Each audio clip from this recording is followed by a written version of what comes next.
સુરત મહાનગરપાલિકામાં નવા હોદ્દેદારોના નામોની સત્તાવાર જાહેરાત કરવામાં આવી છે। નવા મેયર તરીકે માયાબેન માવાણીની પસંદગી કરવામાં આવી છે। સાથે જ ડેપ્યુટી મેયર, સ્ટેન્ડિંગ ચેરમેન સહિતના મહત્વના હોદ્દાઓ ઉપર પણ નવા ચહેરાઓની જવાબદારી સોંપાઈ છે। સુરત મહાનગરપાલિકામાં સત્તારૂઢ પક્ષ દ્વારા નવા હોદ્દેદારોના નામ જાહેર કરવામાં આવ્યા છે। શહેરના નવા મેયર તરીકે માયાબેન માવાણીની વરણી કરવામાં આવી છે, જ્યારે ડેપ્યુટી મેયર તરીકે સુધાકર લોટરની પસંદગી કરવામાં આવી છે।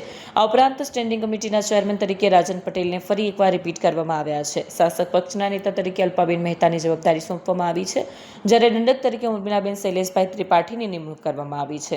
નવા હોદ્દેદારોની જાહેરાત બાદ કાર્યકરોમાં ઉત્સાહનો માહોલ જોવા મળ્યો હતો। શહેરના વિકાસ કાર્યોને વધુ ગતિ મળશે તેવી આશા વ્યક્ત કરવામાં આવી રહી છે।